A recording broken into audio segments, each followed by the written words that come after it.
Hello my dear friends, you're on the Military Summary channel, and today we will discuss situation in Ukraine on the 7th of April.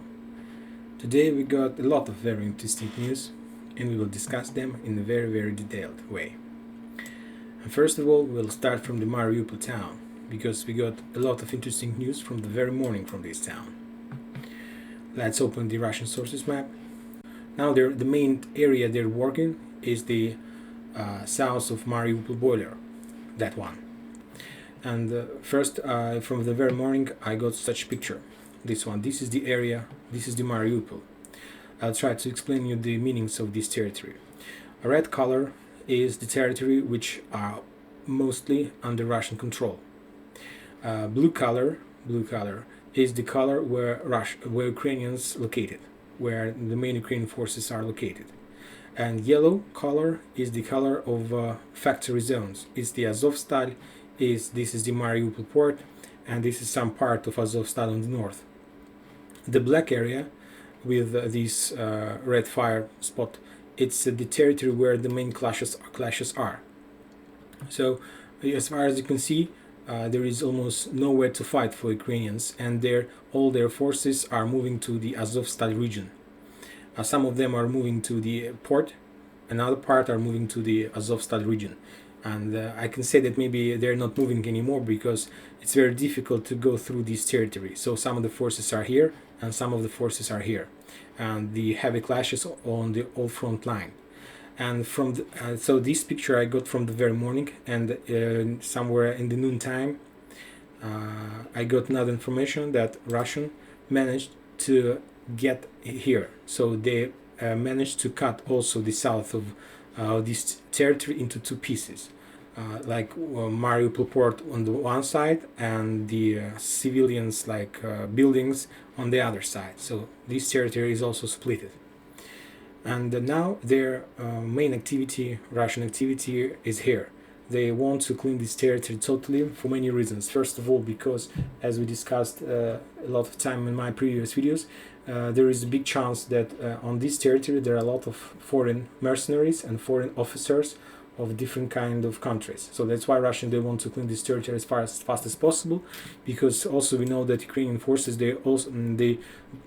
sometimes they're moving here their helicopters for evacuation purposes, and sometimes they do this, and sometimes they in the past they could evacuate some forces. So that's why Russians, they want to prevent these actions in the future. They want to stop any evacuation process, and they want to capture as much as possible foreign forces officers.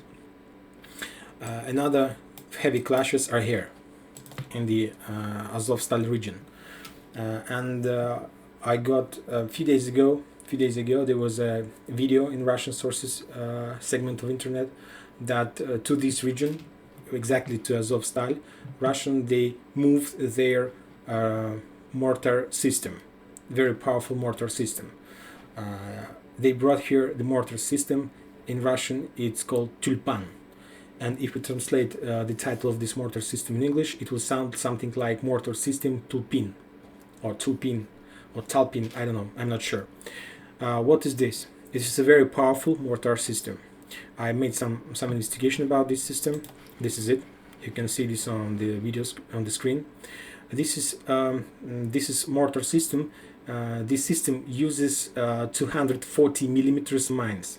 Imagine yourself 240 millimeters mine. It's a very powerful system, and usually some specialists in the war sphere, they're saying that it's not even the mines, like 240 millimeters mines. It's not even the mines. It's more likely like air bombs. So for me, that's mean only one thing. It has only one meaning, that Russian forces, they are not planning to storm or clean this Azovstal territory. They brought this heavy artillery mine system, heavy mortar system, just for one purpose. As soon as they clean this territory, and as soon as the rest of Ukrainian forces will hide here in Azovstal region, Russians will cover this territory with these mortar systems. So that means that they're not planning to storm or assault. They just want to bury the rest of Ukrainian armies under the ruins of this territory. It's obviously, and they're planning to do this for many reasons. First of all, as far as you see, they spent already a month by taking this town, and it's not the biggest town.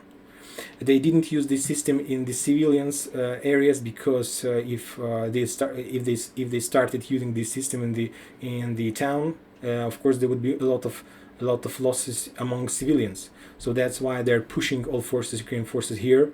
And after that, if they won't surrender, if Ukrainian forces won't surrender, Russians will just ruin this territory with Ukrainians under their Azovstal factory, using these heavy mortar systems. It's a very powerful system. The only country that holds such system is Russia. It's not the modern weapon. These mortar systems were created in the USSR, and the old USSR countries like Belarus, Ukraine, and some other countries, they had these systems. But in the 2022, Russia is the only one country who supports such systems. They're very powerful, and also they're very expensive in production and so on, and supporting as well. So very soon we will see what's going to be next in Mariupol. Now let's move to the north. In this front line, it's south of Donbas border, in Kurachovo region. Russian managed to took just one town, Sladkaya. It's not a big town. It's maybe farm, I could say. Very heavy clashes over all front line here. But today we didn't got any news about any movements or taking new towns from Russians as well. So today we could say that it's like more frontline battles and nothing more. Now we're moving to the Popasny region. The same situation here. This territory signals us that some clashes, very heavy clashes, now are here. In any case, we can say that now in Donbas border there are three hot places, where the most heaviest clashes are. First of all, it's of course Mariupol, but we understand what's going to be with Mariupol in the future. The next area is Izum area. We know that Russians, they're bringing here a lot of forces as much as possible, and this agglomeration, it's Rubizhnoye, Severodonetsk, Lysychansk, and this territory. And during the last few days, Russians attempt some luck to attack this agglomeration from the south using this road. According to the yesterday report of Russian Minister of Defense, Russians managed to take this town named Novotashkinske. This small town, and this town doesn't have a lot of value. It's just some movements and establish more closer fire control over these territories. But today we got information from Ukrainian sources that they're saying that this operation was failed by Russians. So there is like two opposite opinions about this. So we will see what's going to be next in this area. Russian achieved some success in this area, in Rubizhnoye Severodonetsk area. This is the two towns which located on, we could say, like on the Russian side of Seversky Donetsk River. This map is not updated here. We see this, but according to the Russian map, Russian sources map, we can say that Russians managed to take factory territory of town Rubizhnoye. Before they controlled just this, we can say, like northwest part of this town, and the same situation here.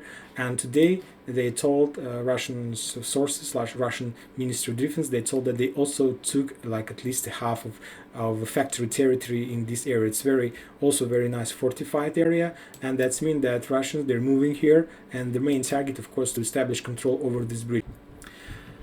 Now let's move to Izum region. There is not much information here from this territory. The only thing that we have, and mainly we are getting this information from Ukrainian sources, that there are very heavy clashes here. Of course, we discussed that Russia managed to take town Brashkovka, Mala Kamushevka. They increased their background in these territories here. What is the problem? What is the main problem in this area from Russian side? I'll tell you. When Ukrainians left the north part of the city and they established their main base and main block post in the south area of a town named Izum, between these two rivers, what did Ukrainians? They blow up all these bridges. Of course, they blow up because they understood that they won't use these bridges in the very near future. And of course, the main purpose of this action was to stop Russian invasion and to stop theirs. And now, as soon as this town falls, now Russians, they need to restore these bridges because they need supply support, and they need a very nice traffic here, because on the south there are very heavy clashes. Ukrainian forces, of course, they attacking their tanks, their transport, their forces, manpower, all these things need to be repaired and need to be get in hospitals. So that's why the road between this river should exist as must. So it's a very important river. And as far as I know, Russians, they're building new bridges, like Russian military engineer forces. They're building bridges over the old bridges, like they're putting their bridges on the top of the pieces of old bridges. So it's very important operation, and as soon as they will establish a stable communication between these two lands, they will be able to proceed and to be more effective on the south. Another thing about this territory, in the past we often discuss the town named Liman. This is the town right in front of town Slaviansk, and Russians there tried to attack this town from three sides: from town named Terny, from this area to town Kremenная, and from the north, from this area. They wanted to attack from three sides. They wanted to capture this town, but what Ukrainians did, there is a dump here in this area, big dump, which this river Oskol. This river moves to the river named Seversky Donetsk, but there is a big dam, and when Ukrainians retreat, they blow up this dam and almost full this territory, all this territory on the north of town named Liman is full of water. So Russians, they can't continue their attack operation in this area. Another very interesting thing about the town named Lozovaya. The next day, after I tried to explain you the situation about the global scope of Donbas boiler operation, Russian forces start to bomb town named Lozovaya. As I told you, this is a very important. Railroad station center. This center connects a lot of roads, and we can say that this center connects Donbas boiler with the rest of Ukraine. And a lot of Ukrainian forces, a lot of Ukrainian equipment, a lot of Ukrainian tanks, and also foreign support were going through this center before in the past. But Russians, they bombed this territory, and now they are bombing this territory heavily. Right the next day we discussed the importance of this town. So another very interesting news came from the Kharkiv region, from this area. Also, it's very funny. Yesterday we discussed the maybe the variants of Ukrainians' behavior in this area, and we discussed that as soon as Russians start the global attack in the Donbas border, it will be very good if Ukrainians will start their attack in direction of town Kupiansk. It's not very far. And the only thing to be successful in this area, they need like guys who understand that this suicide operation, they need fuel and at least some control over the air, so they will be able to cut down the Russian air forces. And as soon as we discussed this, the next day I got information that Russian attack a town named Chiguyev, artillery, rocket and air attack, and they destroyed every oil store in this area. Also, Ukrainian forces, they're saying about this territory, about Rubizhnoye and Kremenная territory, and according to their map, according to Ukrainian information, they managed to defeat Russian attack and drop them back from town Kremenная to the town named Krasnorechki. You can see this territory also on this map. This town Kremenная, there was a heavy clashes, and they managed to drop Russian forces to the north. But Russian sources map is not updated yet. Maybe it was just a chance of Russian. Maybe they tried to figure out what's going on here, and then they understood that maybe it's very fortified here. But obviously, and then they moved back to Rubizhnoye, because from both sides in this area there are a lot of forces who involved in these heavy clashes in these battles. And that's it for today. Thank you for watching. Subscribe my channel and enjoy your day. Bye bye.